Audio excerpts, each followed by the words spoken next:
Alors il y a déjà plusieurs mois, il y a un personnage qui a fait une entrée assez fracassante dans l'univers de One Piece. Très vite, parmi la communauté des fans de One Piece, ce personnage est rentré vraiment dans de nombreux débats. C'est-à-dire tout simplement qu'une bonne partie des fans de One Piece adoraient ce personnage, l'adulaient, et d'autres le détestaient carrément. En plus de ça, il y a pas mal de fans de One Piece qui clamaient haut et fort qu'il s'agissait du plus grand ennemi de Luffy depuis son combat contre Rob Lucci en personne. Et la question que vous vous posez sûrement, c'est quel est le nom de ce personnage? Eh bien, il s'agit tout simplement de Charlotte Katakuri.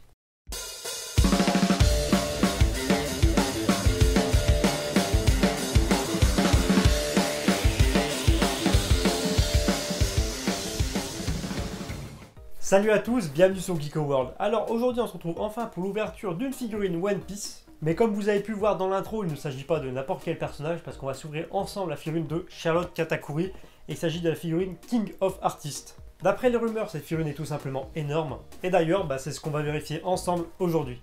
Enfin bref, du coup, sans plus tarder, on passe à l'unboxing.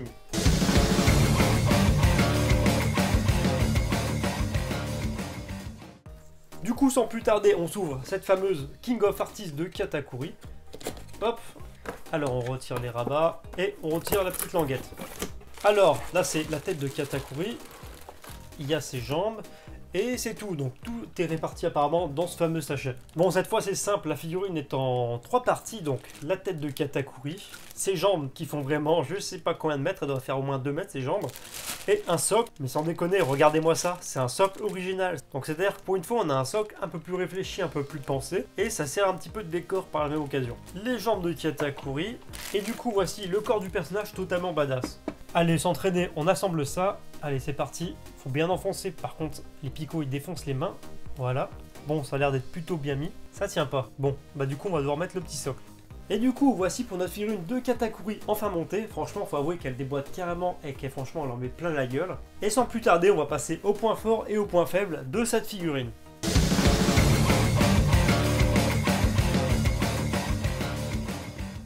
Alors, concernant les points forts de cette figurine, le premier c'est tout simplement qu'on a enfin une figurine badass de Katakuri. Donc s'il vous plaît, c'est fucking Katakuri quand même. Ensuite, pour moi, ce qui constitue le deuxième point positif, c'est tout simplement le sculpt du personnage. Franchement, le sculpt, il est tout simplement impeccable, que ce soit le sculpt au niveau des vêtements, donc du pantalon, des petits détails, donc par exemple les pics qu'il y a ici, là, la ceinture, donc le badge de la ceinture qui est vraiment moulé dans une pièce à part.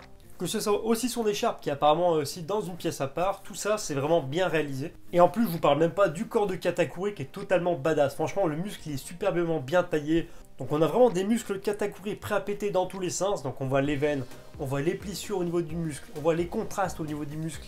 Donc par exemple les muscles biceps, triceps, etc. Et en plus comme bien souvent au niveau du sculpt, ce qui fait vraiment plaisir sur les figurines de Banpresto, c'est la tête qui est vraiment bien réalisée. Donc c'est-à-dire qu'au niveau du visage, les yeux, le nez, les petites nervures au niveau du visage, les veines, tout ça, c'est superbement bien fait. Au niveau des cheveux, on évite l'effet paquet et je trouve qu'on a un effet assez aéré et ça fait pas justement casque de Playmobil sur la tête du personnage et ça c'est cool. En plus de ça, le sculpt et la modélisation du visage est vraiment minutieuse parce qu'ils ont même pensé, malgré que la pièce ici se retire pas, qu'elle soit pas amovible et qu'on puisse pas justement retirer tout ça, on voit carrément la bouche de Katakuri. Et même si c'est pas très apparent, on peut apercevoir la bouche de Katakuri qui est assez mystérieuse pendant une grosse partie de l'arc Whole Cake Island. Ensuite, toujours du côté des points positifs de cette figurine, le troisième pour moi c'est tout simplement la posture du personnage. Alors ok, dans un premier temps, certains pourront dire que la posture est un peu classique, un peu muséum, comme parfois on peut dire dans le jargon. Mais il faut avouer justement que la posture du personnage est vraiment bien réalisée et justement que tout le charisme de la figurine vient de là. C'est-à-dire que tellement la réalisation est bonne et tellement le choix de la posture est bon qu'on dirait tout simplement que le personnage est invincible. D'ailleurs on n'a pas de mal à l'imaginer dans son combat directement face à Luffy, donc franchement la posture, le sculpt, tout ça je valide complètement. Enfin au niveau des points positifs, mention spéciale à la peinture du corps qui est vraiment impeccable. Donc que ça soit les dégradés au niveau des muscles, tout ça, c'est vraiment bien réalisé au niveau de la peinture. On a pas mal de jeux d'ombre, donc de couleurs sombres et de couleurs beaucoup plus claires, donc de beige et de marron un peu plus foncé, voire de rose avec des petites pointes de noir au niveau des muscles pour accentuer justement les ombrages là-dessus. Et ça vraiment, il n'y a rien à dire, ça fait plaisir. C'est-à-dire que même au niveau du visage, c'est à peu près la même chose, où on a justement des tout petits dégradés au niveau des veines du front de Katakuri.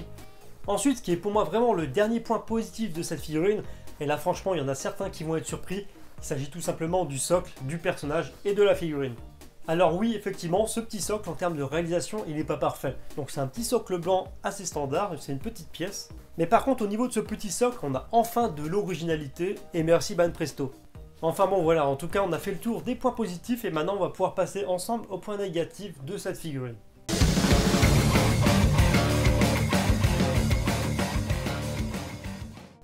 Alors selon moi, ce qui constitue le seul et unique point négatif de cette figurine, c'est tout simplement sa peinture. Alors oui, je sais que vous allez me dire que j'ai juste avant souligné et mis en avant le fait que les muscles avaient une belle peinture vraiment nuancée et très dégradée, mais par contre franchement au niveau des vêtements, il n'y a aucun effort là-dessus. Alors oui, je sais très bien que dans le manga ou dans l'anime, le personnage tient et arbore une tenue en cuir, donc forcément sur le cuir, c'est un aspect très brillant, mais il n'y a pas forcément de dégradé dessus, à cause de la couleur noire. Et je trouve que Banpresto aurait pu vraiment faire un effort là-dessus, ça gâche un petit peu cette figurine. C'est-à-dire qu'au niveau du pantalon par exemple, on retrouve bien cet effet un peu brillant quand on met la figurine au soleil, avec les petits dégradés et les petits plis. Par contre, il n'y a pas de contraste, c'est-à-dire que c'est le même gris un petit peu noir qu'ils ont mis au niveau du pantalon et qu'ils l'ont réparti de partout. Malheureusement, c'est la même histoire au niveau des gants du personnage où pareil, on a une seule teinte. C'est la même chose au niveau des cheveux de Katakuri qui par exemple ne possèdent pas de dégradé, malgré que la couleur de violet soit plutôt bien choisie. Et enfin, on n'a pas de dégradé sur l'écharpe de Katakuri qui cache son visage, ainsi que sur son blouson, malgré qu'au dos de son blouson, on pourra souligner l'effort qui a un effet assez brillant. Dans ce cas-là, ils auraient dû mettre vraiment cet aspect très verni de haut en bas, et pas seulement sur la pièce du haut, et en plus au dos du personnage.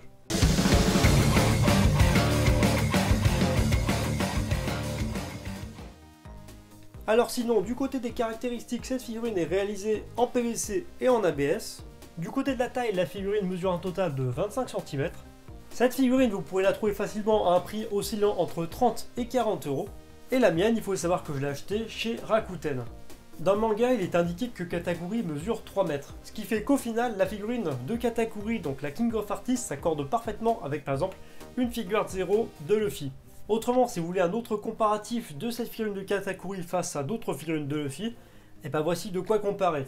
Donc par exemple avec la Grandista de Luffy, la Master Star Piece de Luffy, et enfin la Jump 50e anniversaire.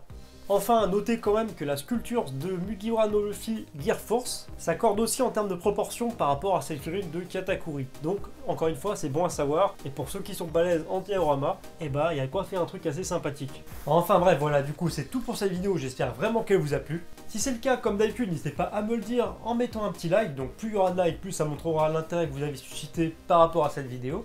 Sinon, si vous découvrez cette chaîne à travers cette vidéo, je vous inviterai à vous abonner à la chaîne. Ou si ce n'est pas encore le cas, n'hésitez pas à franchir le pas, c'est gratuit et ça fait plaisir. Sinon, il faut savoir que je suis présent sur les réseaux sociaux, donc notamment Facebook et Twitter. Vous tapez Geeko World donc sur Facebook et sur Twitter et vous me trouverez facilement. Donc sur Twitter et sur Facebook, je partage pas mal d'infos, que ce soit de l'actu figurine, de l'actu cinéma, manga ou autre. Ça peut peut-être vous intéresser, donc franchement, allez checker. De toute façon, si vous voulez, pour faire simple, tous les liens sont à l'écran et dans la description. Et sur ce, chers amis, je vous dis à bientôt pour une prochaine vidéo.